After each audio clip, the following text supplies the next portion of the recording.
Continuamos en la Red Noticias, momento de seguir analizando tanto el año como prepararnos para las perspectivas 2020.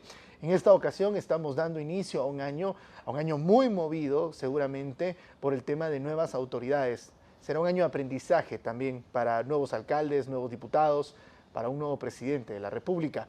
Para analizar las perspectivas 2020 agradezco la compañía de Luis Miguel Reyes. Luis Miguel, gracias por atendernos. Mucho Guillermo, gusto. gracias. Eres parte de Fundación Libertad y Desarrollo, hoy nos acompaña en la Red Noticias. Luis Miguel, ¿qué expectativas te genera el nuevo presidente electo Alejandro Yamatei? Empecemos por ahí. Pues el cambio de gobierno siempre es una oportunidad para borrón cuenta nueva, ¿verdad? El gobierno saliente ya venía con mucho desgaste, ¿verdad? Temas, señalamientos serios por temas como el libramiento de Chimaltenango y otras cosas, y además señalamientos, todo el desgaste que tuvo por el tema de la lucha contra la corrupción y demás. Entonces eso pues ya provocó cierto cansancio en la gente, cansancio sobre los temas políticos y además un Congreso que no respondió nada bien, ¿verdad? Era un Congreso que además en estos últimos meses ha venido queriendo procurarse impunidad, ¿verdad? Aprobando decretos como lo de la ley de aceptación de cargos y demás. Claro, en un esfuerzo por una agenda regresiva, ¿verdad? En todo el proceso de lucha contra la corrupción que habíamos traído de 2015 para acá. Entonces el nuevo gobierno lo que presenta es una oportunidad distinta. Lo que estamos viendo es un presidente que tiene una personalidad fuerte, ¿verdad? Que está metido en muchos temas. ¿No lo ves como un riesgo? Pues depende, ¿verdad? Yo creo que una persona que va a ejercer un cargo de liderazgo tan importante como la presidencia tiene que tener una personalidad fuerte, ¿verdad? Ahora, lo que tiene que procurar es que esa personalidad no lo traicione y se vuelva algo en su contra, ¿verdad? Lo importante es que logre él armar buenos equipos de trabajo. Tuvo una transición muy larga que fue muy diferente a lo que han tenido gobiernos anteriores y esto ojalá haya jugado a su favor para que haya podido armar un equipo de trabajo muy bueno, que haya podido realmente meterse a ver cuáles son los temas más importantes para el país. Y yo creo que lo importante era que hubiera podido trabajar de la mano con el gobierno. Y ahí esta vez donde hay el gobierno saliente, ¿verdad? Ahí es donde hay una preocupación grande porque se habló mucho, por ejemplo, que el gobierno saliente estaba ocultando información en temas, por ejemplo, como el del acuerdo migratorio con Estados Unidos. Entonces, esos temas preocupan un poco sobre qué tan efectivo fue el proceso de transición y qué tanto va a jugar en favor del nuevo gobierno, porque aquí, digamos, no estamos viendo dos fuerzas políticas contrarias, ¿verdad? Las que están una saliendo y otra entrando, sino que pues debería haber un cambio de gobierno relativamente armonioso, ¿verdad? Entonces, escuchar esas cosas de palabras del mismo Alejandro Yamatei, presidente electo, pues es preocupante. Hay un presupuesto que no es aprobado y ahora viene una etapa de aprendizaje para el gobierno. Hay una mezcla de tenemos que aprender cómo ejecutar la cosa pública, pero aparte enfrentarse a una readecuación presupuestaria. ¿Qué expectativas te genera también en tu análisis lo que pueda complicar los primeros meses de gobierno, el tema de readecuación y el tema también de cómo el presidente va a enfrentar el reto de que sus ministros, muchos de ellos, porque lo tengo que mencionar, muchos de ellos pertenecientes antes al sector privado, pero nunca en gestión de organismos estatales, pues lleguen a aprender, tengan que trabajar con esta readecuación? ¿Cómo lo ves? Pues este proceso es completamente normal, pero lo que pasa es que sí, lo que tenemos que recordar es que los primeros 100 días de cualquier gobierno son los más importantes. Y es en ese periodo en el que el gobierno va a demostrar si tiene capacidad de atender las necesidades que el país presenta. En este caso, digamos, lo que hablábamos del periodo de transición largo, eso debería haberse añadido, digamos, a ese periodo inicial del gobierno, porque era una oportunidad importante para que el gobierno se preparara y precisamente para que entraran en este periodo de conocer qué era lo que estaba pasando. Incluso, digamos, hubiera sido deseable ver a las personas metidas en las oficinas. Claro, yo sé que esto es complicado, pero digamos, como no hay una situación tensa en la transición de gobierno, como podría pasar en otros países que son fuerzas políticas muy contrarias, pues debería haber habido una transición armoniosa. Lo que sí preocupa respecto al tema del presupuesto es que eso, pues por supuesto, limita la movilidad del gobierno, ¿verdad? Había algún involucramiento del gobierno entrante con la propuesta de este nuevo presupuesto, pero el problema es que hubo muchos señalamientos por temas de ONGs extrañas a las que les estaban dando de esos fondos, 1.000 ¿verdad? millones de Sí, quetzales, que además ¿no? rarísimo, porque unas ONGs nuevas que en algunas ni siquiera tenían NIT y cosas así, ¿verdad? Y temas, y por otro lado quitándole dinero a unas ONGs que habían estado trabajando bien algunas cosas, por ejemplo temas de nutrición, así. También, digamos, este tema de cómo quitaron un montón de fondos para temas de niñez y desnutrición y le dan más fondos al ejército, ¿verdad?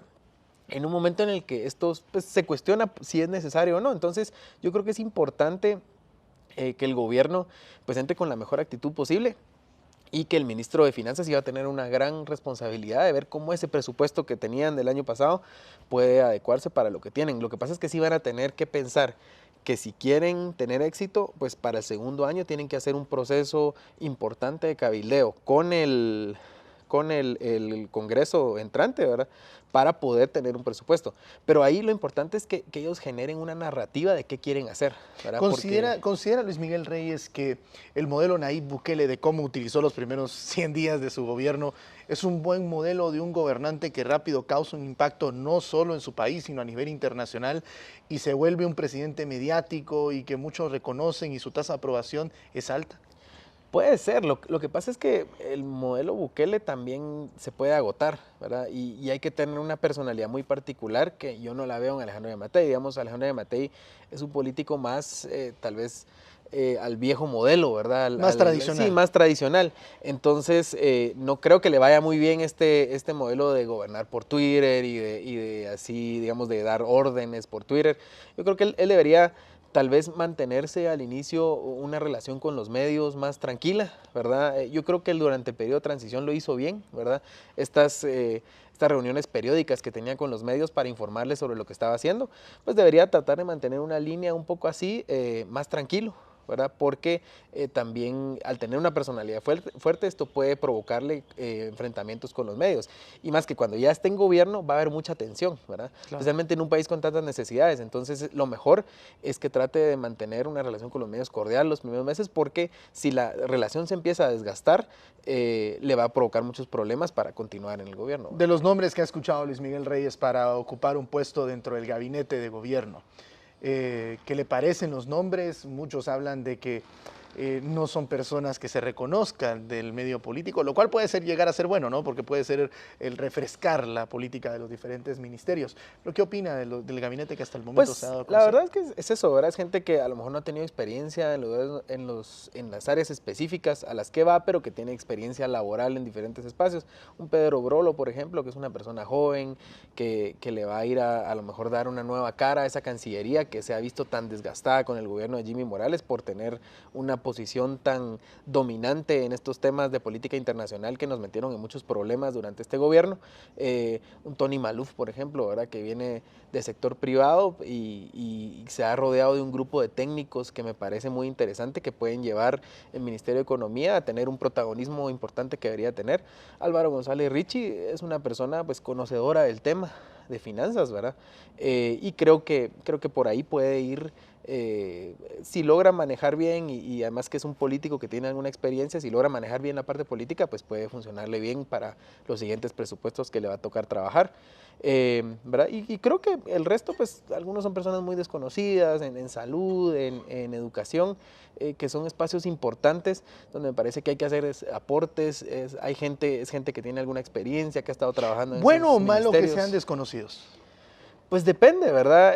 Si son desconocidos porque no han hecho nada malo, ¿verdad? Porque también lo que puede pasar es que sea conocido, pero porque ha hecho algo malo, ¿verdad? Pero en este caso es gente, lo importante creo es que tengan la experiencia y algo interesante es que un ministro no tiene que ser solo un técnico, ¿verdad? O sea, a veces, siempre para el Ministerio de Salud, que es el caso, ¿verdad? Ponen a un médico, pero a veces un médico no es el mejor administrador, ¿verdad? Entonces, lo importante es que, bueno, si es un médico, que sea un buen administrador. Y ni tampoco el mejor político, y muchas veces los ministros tienen que ser políticos, Es ¿no? que eso es lo importante, que la labor del ministro es más política que técnica, ¿verdad? Los técnicos son los viceministros y los directores, ¿no? Exacto, pero los ministros son políticos que están todo el tiempo en constantes reuniones con diputados y con diferentes actores de la sociedad civil. Entonces, me parece importante que haya ese perfil. Ojalá que en las personas en las que estén demuestren esas capacidades. Luis Miguel, ¿cuál ves como el principal reto para Alejandro Yamatei en el inicio de su gestión, en los primeros 100 días?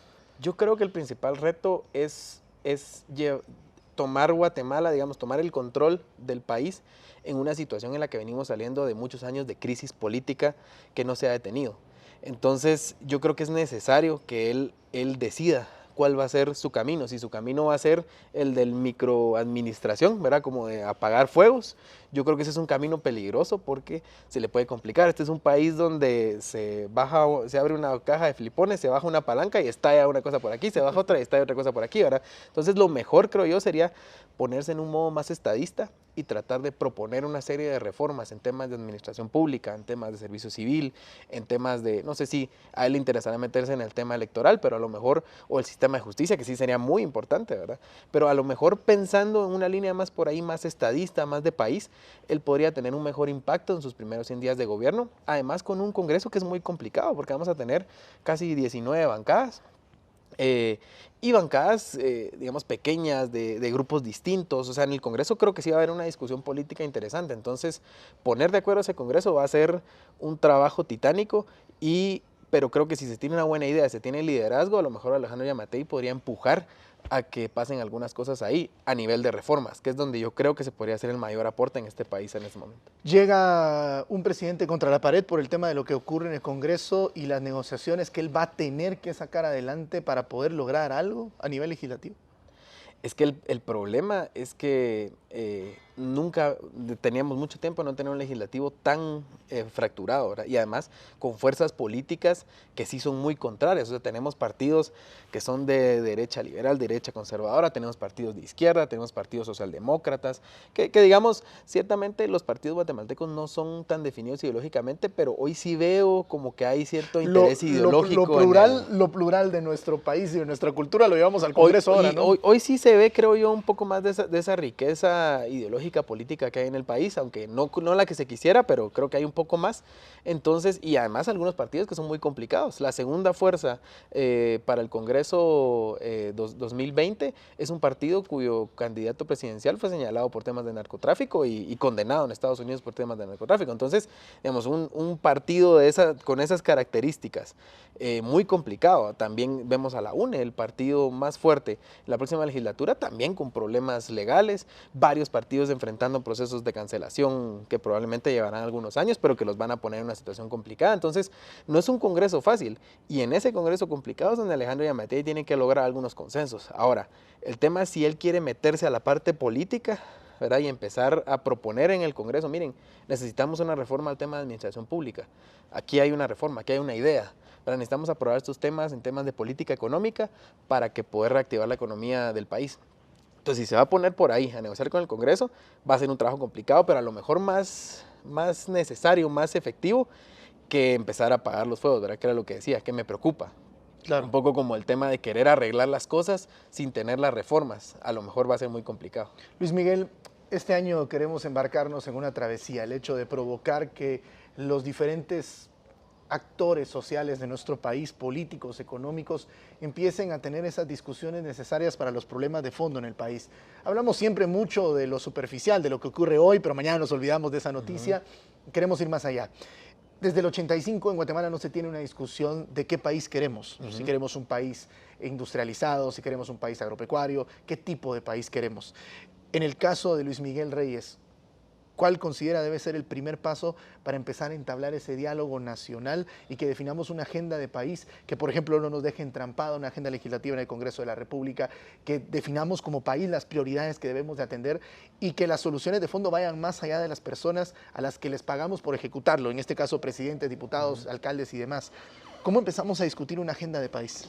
Yo, perdón que insista, voy a insistir en el tema de las reformas. Creo que tenemos que luchar por tener un sistema de justicia independiente. Esa debería ser la principal lucha, porque si no hay Estado de Derecho, si no hay sistema de justicia, ningún país se puede desarrollar. Entonces, si le apostamos a eso como una primer línea de fuego y además que es un tema donde no debería haber demasiada discusión, porque, digamos, cualquier persona que tenga buenas intenciones debería querer un sistema de justicia independiente, transparente, que realmente asegure que el país pueda tener certeza jurídica.